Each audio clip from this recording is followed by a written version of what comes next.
Hi, this is Felissa Rose. I'm Angela from Sleepaway Camp, and you're listening to Rock Video Rental.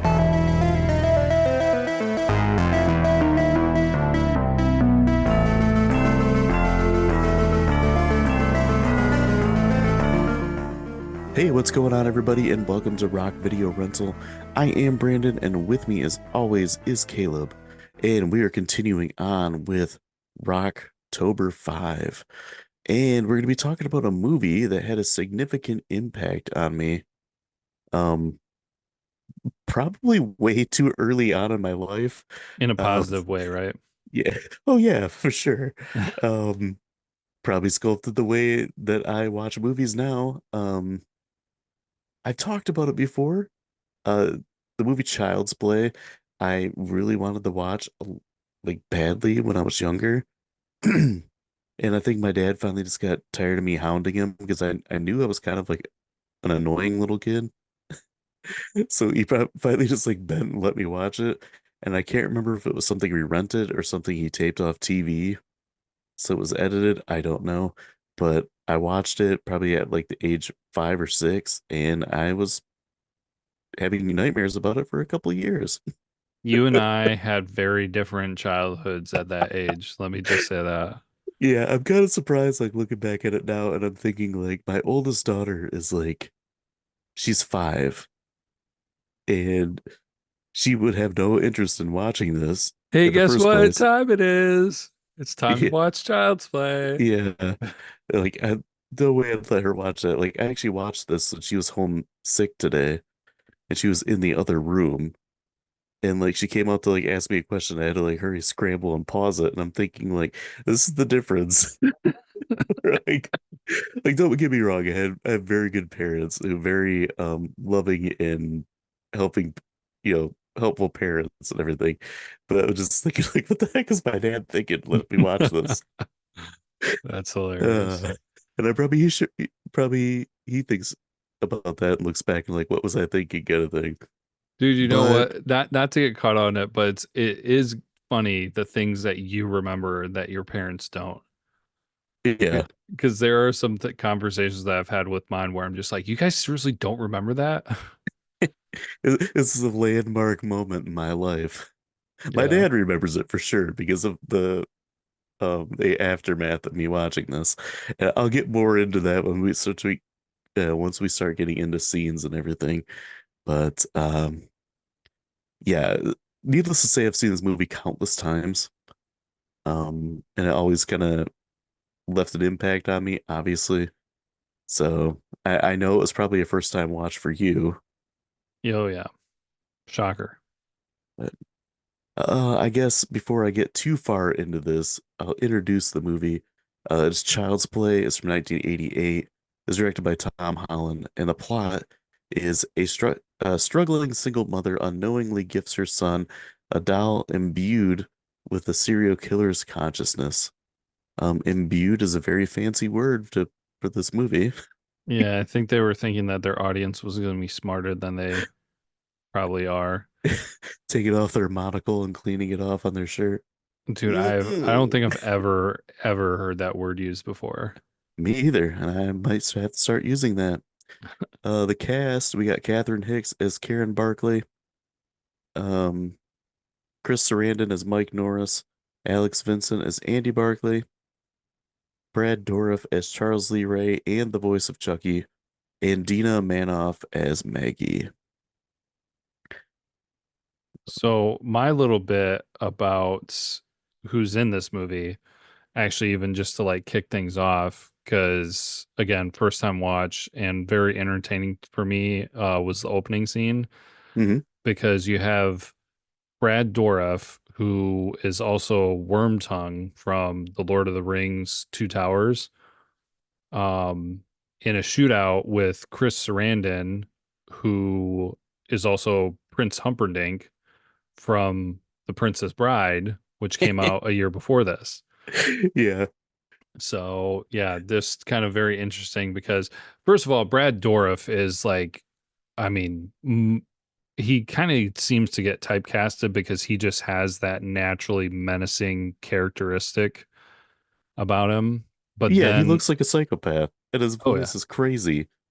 yeah, there's not too many times that I think he plays, probably opposite that of actually a good guy role. But Chris Sarandon, I know he's done plenty of stuff, but honestly, this might be the only second movie that I've seen him in. So from the mindset of always having him in the comedy of Princess Bride to the character in this movie is just kind of comical to me. So the whole opening sequence was really entertaining.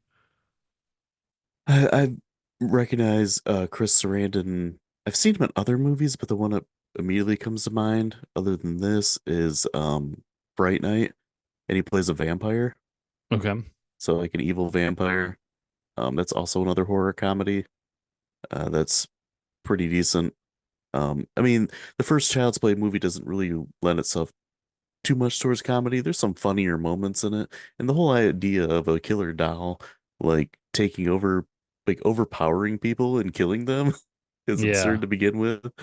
But as the series goes on, it really leans more into the comedy part.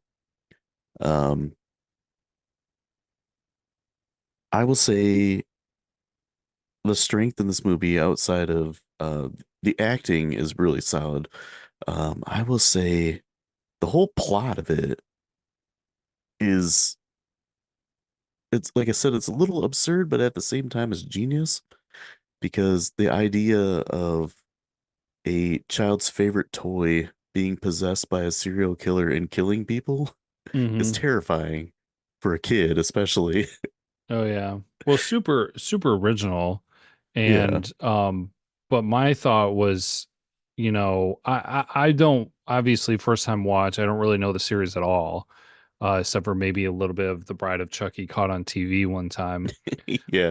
But I could not imagine if I was watching this in theaters in 1988 and it cuts to that opening scene where then Brad Dourif is just like doing some voodoo stuff and transferring his soul to a doll. I would just be like, what the literal crap?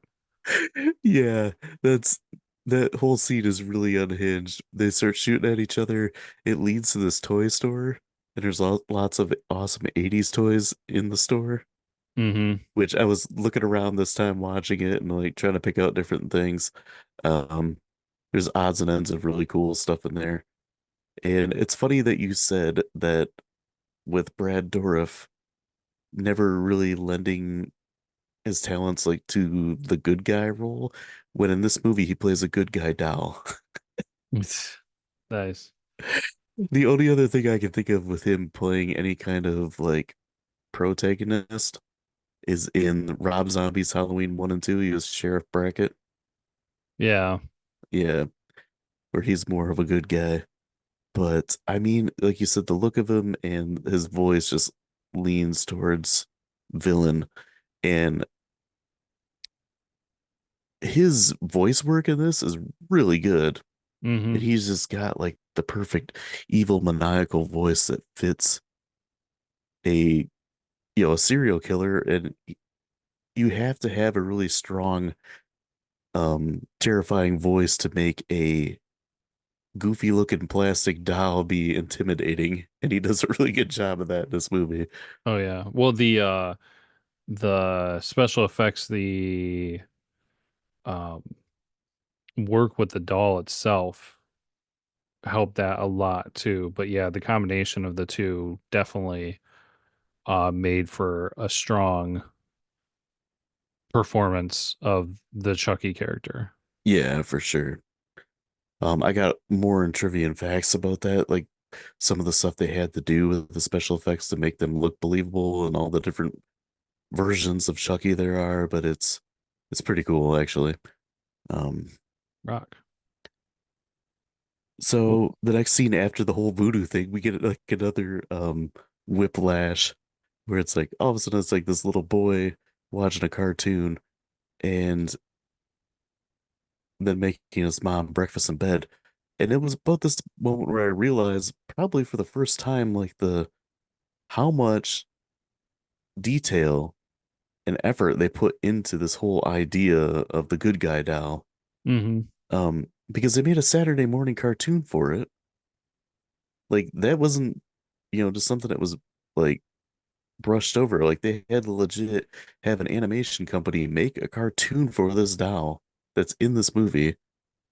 And on top of that, they also had like this um guy dressed up in a mascot costume of like a good guy doll Yeah. on a set talking to a good guy doll. So they went like all out to make this seem like the biggest thing you could get. Mm-hmm. And of Totally, course, totally that's what the made boy me think really of, wants. yeah, it totally made me think of the Cabbage Patch Kids. Yeah, and But it was actually this was based on Hasbro's My Buddy doll. They okay, had My Buddy and they had Kid Sister, and they're about the same size and kind of like dopey looking dolls with wearing overalls kind of thing that okay, kids could carry around, about the same size as a Cabbage Patch doll. gotcha. But of course that's what the little boy really wants for his birthday, and he doesn't end up getting it. He ends up getting clothes and like a good guy tool belt set or something like that. And they show like his mom working at the mall, and her friend comes running in and tells her like there's a peddler outside that's got a good guy doll that he's selling, that they're usually, she said, $100, but he wants 30 for it. So she goes out and gets the doll, and of course that's the one that's got Charles Lee Ray's soul in it. Yeah, Yeah, and then hijinks ensue. chaos. Yeah. um and it starts, with these movies, they usually rack up a lot of kills. This one doesn't have tons in it. The first person he does kill is Maggie, the babysitter, Mm-hmm. and she gets pushed out of a window. And I guess I always forget how impactful, not no pun intended, that kill is, because she flies out of the window and then lands on a car, and it's like crumples the top of the car. Mm-hmm. Um, Yeah, that looked really good too, because it was obvious that it was a stunt person falling out of a window, and they made the cut to like a dummy or something hitting the car, but still, it Yeah, looked pretty actually, flawless. I am, quick side note, really curious what the first movie was that had a body fall out of a building and land on a car, because that is used so many times. Right? It was even used on Seinfeld. Yeah. So I wonder like how early that trope goes. Yeah, I have no idea. Three Stooges used to do it a lot. Yeah. So they would Interesting. fall out of a window, land on something, and jump right back up and be fine. Yeah. It was obvious that somebody just threw a dummy out of a window. Oh man. Yeah, so he kills the babysitter, which was honestly kind of pointless. Yeah, like it seemed unnecessary. It really the he didn't have to get up and do anything. And so it was just very weird where it's just like, dude, just like he could have waited for his opportunity to get out and do something. Like, I don't know what he was up and doing. Let's put it that way. Like, what was he Yeah, accomplishing by being up and around? right. And basically, from the way it was phrased, he had to kill her because she figured him out or saw him alive or something. I don't know. Yeah, and she never did. The only thing she did was just kind of piss him off because he wanted to watch the news Hmm. and hear about The oh fire and the whole fire, and like um his partner Eddie Caputo, who bailed on him when he was trying to make a getaway. And then, after he kills Maggie, then it leads on to him trying to go find Eddie and kill him, which he has Andy take him like into the hood of Chicago. yeah. Yeah, like the deep hood of Chicago, to go and find this guy and kill him. Hmm. And I remember watching this as an adult and just feeling like, wow, that's really dangerous for that kid to be in this area. Right. And it's really innocent too, because he's just going to where his doll tells him to go. There's a part where they show up at the house, and he sets Chucky down on a chair. He's like, "You stay here. I'm gonna go tinkle." And he walks off to like go pee somewhere, and that's when Chucky like goes into the house and ends up blowing it up. Yeah. Well, then the funny thing though too is so yeah, he goes to the bathroom, Chucky goes in to kill Eddie, and while he's doing that, the kid comes back Yeah, and he's like, Chucky, he's looking for Chucky. And then so they're in this interesting area where there's basically like one building practically. yeah. And gunshots come from that building, and the kid's just like, "Oh, I'm gonna go this way and look for Chucky." Uh, dumb kid. Good one, kid. Good one. Yeah, good job. And then the cops pick him up, and he's trying to say like, Chucky did it, and he tells his mom that like Chucky's real name is Charles Lee Ray, and that was after Chucky killed Maggie, he told the mom that it was Charles Lee Ray was his name, and then now after this, like everybody thinks he's nuts, and he's Hmm. making this up, and he's the one doing this. Um, and the mom decides to leave him in like psychiatric care Well, I think it to was be evaluated. not like it was against her will. Yeah, it's So, like he needs to stay here kind of thing. And she goes home, and she's got like the doll with her, and she picks up the box to like read something about it, and the batteries fall out of it. hmm. And that's like one of those your stomach just like drops moments. Dude, that was such a good moment because I didn't even think about that. Like when that happened, I was like, "Oh my gosh!" Like that was because let's face it, they could have done this whole movie and not had that moment in there, and it would have been fine. But they Yeah, put that in there, and it was so much like, oh my gosh, that is so perfect because it's just the sheer level of terror on being yeah, like, how the heck is this happening? yeah. And then she slowly walks over to the doll, and then she like starts screaming at it, and she's like, talk, damn it, talk, and he won't talk. And like she knows it's been talking the whole time because she's seen it, and the little boy's been talking to it, but it has no batteries in it Mm-hmm. because she checks the compartment and it's empty. And then she threatens to throw it in the um fireplace, and that's when Chucky comes alive. And I think it's hilarious. The first thing he says is, "You stupid bitch, you filthy slut!" Ah! He With just that freaks out. crazy Brad Dourif voice. Yeah. It's going nuts and like trying to beat the crap out of her. And she's, um, I said it's kind of laughable the whole fight scene with it because it's like this grown woman swinging around a 3-foot doll. Yeah. Well, kudos to her because holy crap, how freaked out would you be? Right? And he runs out of the apartment and she chases after him. Yeah. I'm just like, I wouldn't. Right. I'd be And then like, she screw that. stumbles across the detective, and she tells him like what's going on. Of course, he doesn't believe her. And then Chucky starts attacking him when he's driving in his car. Mm-hmm. And I always remember that scene too, like Chucky stabbing through the seat and everything. And he crashes the car, and Chucky scraping the knife against it. And you can see like the little feet running past the window. Yeah. Yeah, that's always a memorable scene for me. But the Well, no, detective makes it out alive. yeah, another thing too that we haven't really touched on that goes on throughout this movie is the POV for Chucky. Yeah. And so that's like super creepy as well. Yeah, I Because guess it it's low to the ground and it kind of just like scurries. yeah. That's very reminiscent of the intro to Elf because they But show like the POV of Elf, ALF, the alien life form, the oh furry dude, in the dude, 80s. I haven't seen that. You've never seen Elf? I've never seen Alf, dude. I Gosh. haven't seen Howard the Duck. I haven't there's so many things I haven't seen. Oh man. I used to love Elf when I was a kid.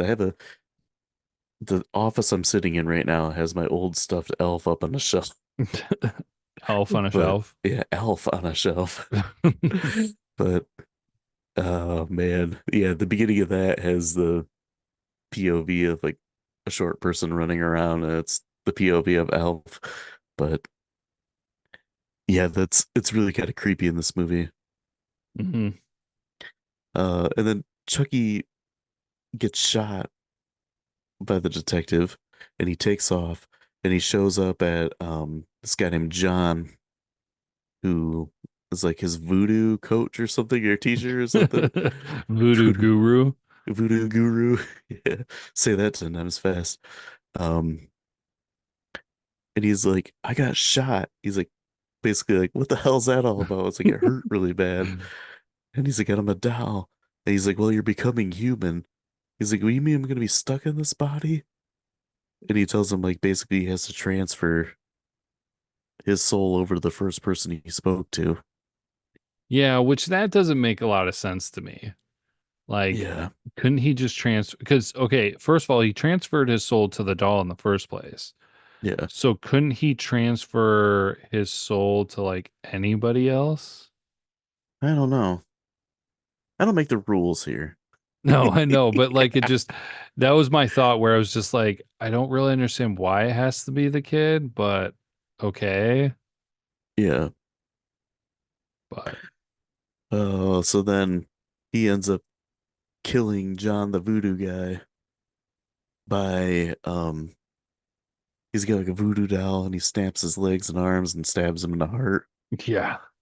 And then soon after that, Andy's mom and the detective show up and talk to him, and he explains like what's going on and that Chucky's going back for her son. And they And have to Chucky kill shows up at him this. Yeah, they have before to the kill him by chant. shooting him in the heart. Yeah. Yeah. It's like his heart is fully human if you shoot the heart, or if you destroy the heart, you destroy him kind of thing. Hmm. And Chucky shows up um at the psych ward, and Andy starts freaking out, and of course no one believes him, they think he's crazy. Um Chucky ends up killing a doctor that's trying to inject Andy with a sedative. Which actually doesn't And really make sense because that would have helped Chucky, yeah, but yeah. sure. So he's like, "Oh, this kid's freaking out." It's like he's going crazy. I need to calm him down. He doesn't know Chucky's there, is why. Hmm. And then Chucky stabs him in the leg, and then um puts like a shock therapy band on his head and electrocutes him to death. Yeah. And that was kind of gruesome. Hmm. Then Chucky goes back to the apartment Yeah, and chasing after Andy. yeah, chasing after Andy. And there's a funny scene in an elevator that I always remember too, because Chucky goes like doll mode and just like sits down, and this old couple comes in. It's like, oh, somebody forgot their doll, and the husband's like, just leave it alone. They'll come back and find it. And she's like, oh, it's such an ugly doll. And they get off the elevator, and then Chucky's just like, fuck you. That always cracks me up. Uh, and that's when we get like the standoff here. Like, um, Chucky starts like attacking everybody. And Andy's mom like shoots Chucky's knee out, and then he like wrestles with her. She throws him into the fireplace and lights it. And we get a stupid one-liner by Andy that's just groan-inducing, where he's gonna like throw the lit match in there, and Chucky's like, "But Andy, we're friends to the end," and he's like, "This is the end, friend." And this is another thing that really stood out to me as a kid was the Chucky doll coming out of the fireplace burning Yeah. and running around and like screaming. I always remember that. Um, I also always remember like Chucky being like all melty looking and charred, but Oh he's like yeah, still dude. alive. That was things for nightmares, that's for sure. Dude, it's like the Terminator. like he just keeps coming and coming, and to the point where like, Arnold gets set on fire, and now it's just like the Terminator skeleton coming after Sarah Connor, Right. and uh, like pieces of Chucky get blown off, and he's still coming after them.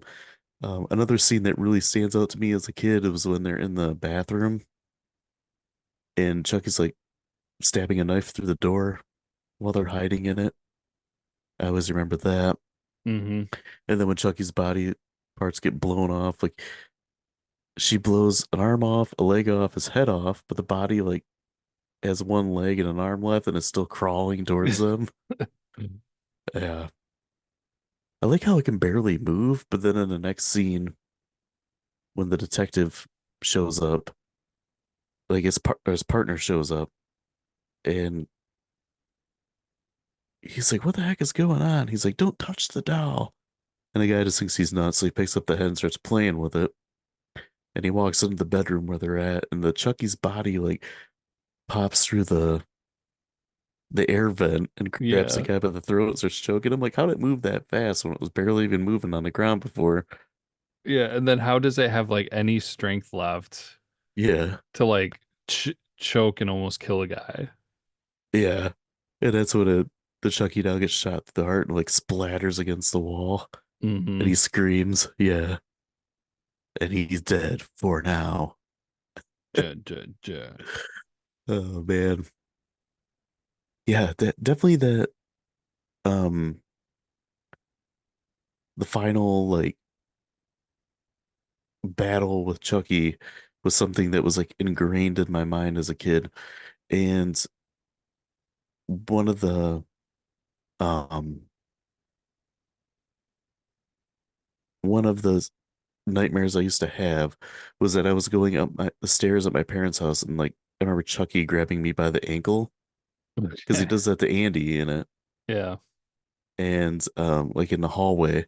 And it's I always remember it. It was like at the top of the stairs was like my brother's room, and at the end of the hallway was my room. And I remember trying to get to my room and Chucky grabbing me by the ankle. Gosh. That was one of the nightmares I used to have. But yeah, that was very vivid in my mind as a kid. Yeah, I would not have done well if I watched this at that young of an age. It took a long time for me to get over that. Um, yeah, probably traumatizing, but I guess it also probably started my love of horror movies in a weird way. Because I didn't watch any more horror movies for quite a while after that.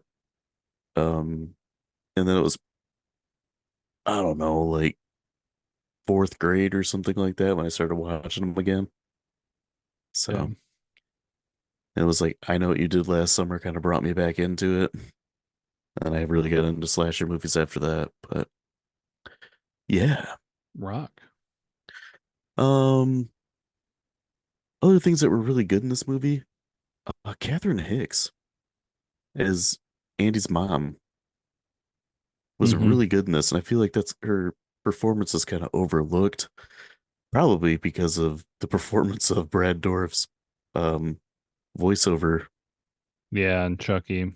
Well, I mean, Yeah, yeah, because like we've already said, like such an original idea and such a unique concept that that is really what gets all the attention.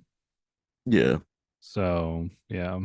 yeah. It wasn't until I watched this like with adult eyes that I'm like, dang, like the mom really like did a great job in this. And even like the physical acting when she's like fighting with Chucky and she's fighting with a piece of plastic. Right. Yeah, and she does a really good job at it. And she's just likable, and like I feel like the casting was perfect because she's an attractive woman, but she's like a mom. She's believable as a mom at the same time. Yeah, she's not like a Playboy bunny Yeah. horror Yeah, she's not like a cast person. supermodel, but she's She's an not final attractive. girl material. Yeah. She's final mom material. Yeah. Well, even like in the 80s, some of the movies like Friday the 13th Part 2, like uh the girl who played Ginny was attractive, but she wasn't like supermodel looks or anything. Not like the the late 90s and early 2000s slashers like I Know What You Did Last Summer, where you had Yeah. Jennifer Love Hewitt as the final girl. Let's Yeah. get the most attractive people we can and put them in this movie together. But, I didn't really have anything that was really all that bad with the movie. I thought Alex Vincent was a little clunky at times, but the kid's like super young. Yeah. Well, I mean, there were some parts that he did super well with. And Yeah, then there were other parts that were just kind of meh. yeah. And then I said the other thing that was bad is that my dad let me watch this when I was like 5 or 6. Right. Oh man. I got some trivia and facts. So Chucky's full name of Charles Lee Ray was derived um, from the names of notorious killers of Charles Manson, Lee Harvey Oswald, and James Earl Ray. Hmm. So film used various ways to portray Chucky, including a radio-controlled animatronic and little people or child actors. Various animatronics and cosmetics were used for every scene throughout the movie. Chucky's cosmetics transitioned from looking toy-like to more human-like. The film created multiple Chucky animatronics, such as a falling or flailing tantrum Chucky, the walking Chucky, the stationary Chucky. The animatronic's face was controlled by a remote control through a rig that goes on one's face and captured facial movements. Hmm. So pretty high-tech stuff at the time. Yeah. So Catherine Hicks, who played Mrs. Barkley, or Ms. Barkley, I guess, and Kevin Yeager, who was a Chucky's creator, met on the set and were married a year later. Hey. So the original working title for the movie was Batteries Not Included. And this Oh, was before it became known that Steven Spielberg was also making a film with the same title about little yeah, I know that movie. spaceships. Yeah, I remember watching that with my mom as a Yeah. kid. Yeah, my mom liked Um, that movie too. yeah. uh, it was then changed to Blood Buddy before getting the name Child's Play. Good choice. Good Yeah. choice. In the scene where Chucky runs behind Maggie in the hallway, Chucky was actually played by Alex Vincent's younger sister. Huh. Despite their long-running collaborative effort to bring Chucky to life, the voice actor Brad Dourif and a special effects wizard Kevin Yeager never met in person until they were both guests on a horror convention in May 2018. Wow. That's That's pretty crazy. ridiculous. 30 Yeah. years after this movie was made, they finally met each other. Hmm. Originally, the studio billed Chris Sarandon as the top actor over Catherine Hicks, but Sarandon requested that Hicks be top billed since he felt that she carried the movie. Yeah, she did. Yeah. In an interview, Don Mancini, who was the writer and everything for this, said the original script, Child's Play, was at first a satire on toy marketing and merchandising for children before the idea morphed into a horror film instead. Dude, that is a far stretch Yeah, for a satire on children's merchandising to having a child's doll possessed by the soul of a serial killer. right. Uh, Chucky's look was inspired by the My Buddy dolls of the 80s. I mentioned that. The My Buddy doll um has never recovered from the Child's Play movie Oh no. because it looks so much like Chucky. They Ouch. pretty much killed that doll. It was super popular. They had a commercial and everything with the jingle. Oh But gosh, that's yeah. hilarious. Ed Gale was hired to play as Chucky for the fire scene. Since he was around 30% taller than the doll, the filmmaker created a living room stage that was 30% bigger, and they actually set him on fire. Oh, interesting. Yeah. Well done. Yeah, so very impressive because he was on fire for a long time. Yeah. Here's some interesting things. John Lithgow, Okay. Gary Oldman, and Andrew Divoff were rumored to be considered to play Charles Lee Ray and to voice Chucky. That That's would have been interesting. that would have been really weird. John Lithgow. I'm Chucky. That is so Uh, weird. No, yeah, that no, no. I mean, John Lithgow could play crazy, and Yeah. maybe the voice would have worked because I think he could go maniacal like that. But I can't see him as acting as Charles Lee Ray. Hmm. He just doesn't look crazy enough to be believable as a serial killer. And I love Gary Oldman, but this is such a unique setup. I don't think it would have been very successful for him. Yeah. Oh, another thing I got here, a casting what if, and you might not recognize the name, but when I tell you, you're probably gonna laugh. Robert High Gorman auditioned for the role of Andy. Um, you might know him as the boy who was in Mr. Nanny. Oh gosh. Yeah, who tried to murder and maim the Hulkster, apparently. And the last thing I got is this movie cost $9 million and it made 33 in the box office. Rock. Yeah. So grades, IMDb and Rotten Tomatoes, what are they? Um 6.9. This is 6.7. Okay. Rotten Tomato critic 75%. 74, you were close. Ooh, dang. Audience 80. 65. Oh, it went down. I'm Okay. kind of surprised at that because this movie has quite a few fans. I mean, it has so many sequels. Hmm. Yeah.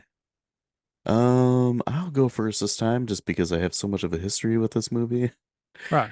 This movie, now looking at it as a 37-year-old man, probably 32 years after I watched this the first time, and I realized this movie probably traumatized me slash um kind of started the fire for my love of horror movies at the same time. So, I mean, this movie's always going to have a kind of like a special place in my heart. So I really can't give it anything other than a 5 out of 5. I feel like it's really effective. It's kind of a goofy idea taken seriously, and it's pretty entertaining. The acting is pretty solid. We've already talked about like Brad Dourif and Catherine Hicks. Even Chris Sarandon did a really good job. Um, and then it's hit and miss with Alex Vincent, but that's kind of the way it goes with child actors, especially at a young age like he was. Um, this movie doesn't really drag too much in any parts. It's wrapped up pretty quick. It comes in that um under an hour and 45 minutes, I believe. Don't quote me on that. I didn't really like look it up. I kind of just guessed. Yeah, I think it was maybe like 125. Yeah, that sounds about right. Oh, Um, 127 is what IMDb there you says. go. Yeah, you're in and out in under an hour and a half, so that's always an A plus in my book, especially for a slasher movie. And it's kind of like cemented Chucky into being one of the big slasher killers. And I mean, even now, like you'd say Chucky and people know what you're talking about. Yeah. And if it gets to the point where people don't even realize like this movie's called Child's Play and not Chucky. Yeah, I actually did not realize it until it was on our list. Yeah. But yeah, easy 5 out of 5 for me. What about you? So I was between a 4.5 and a 5 just because the main reason being because there are several movies that I already have in the horror genre of 5 out of 5, Hmm. and I kind of was thinking like, man, I don't want to use that too loosely on being Yeah. like, oh yeah, this movie's so great. Um just because and maybe part of the reason why I was hesitant to do that was because of our recent viewing of Texas Chainsaw Massacre. Yeah. And that's just like, I mean, a masterpiece. So while this is still the same genre of a horror movie, I am gonna give it a 5 out of 5 because it is a very solid movie. It has a unique concept and it was executed well. Was there room for improvement? I would say yes, in a few small areas, but the movie flowed well. It was a good concept. They executed it really well. Like they went all in on some of the stuff, kind of like what you're talking about with like, giving it an animated show and all this, like the the merchandising in the movie itself and different Yeah, stuff there like was that. love put into this movie. Yeah, so this was like they went all in and it turned out really great. I mean, the work that they had to do for Chucky, like that interesting fact that you said about how they made the set bigger so that they could use somebody in the fire scene. Yeah. So while I was a little bit hesitant to give it 5 out of 5, I am still comfortable with that because I mean it is one of those where it is a unique staple and everything. I don't know anything else about the rest of the series on technically like if maybe some of the other ones are better, but this I think is a fair rating for it. Even though if I were to sit down and look at all the horror movies that I have given 5 out of 5 for, which isn't a ton, but I mean, there's Texas Chainsaw Massacre, Halloween. I'm sure there's one Friday the 13th movie that I gave a 5 out of 5 to. So there's a few out there where it's just this one would not be at the top of the group, but it's worthy enough, in my opinion, to be included in that group. Rock. So, Yeah, I would say this movie is a landmark in horror movies because it created such a memorable character and like all the work and stuff and special effects they had to put into it. And rock. that there was so many sequels that came after this. But yeah, as far as the other ones, I really enjoy the second one. I might like the second one more than this one, Okay. but I think the first one's probably a better movie. But yeah, next time we're gonna be talking about a movie that I believe I saw in the theater. And I know it's a movie that you've actually seen before, and we're gonna be talking about Scary Movie 2. Yes.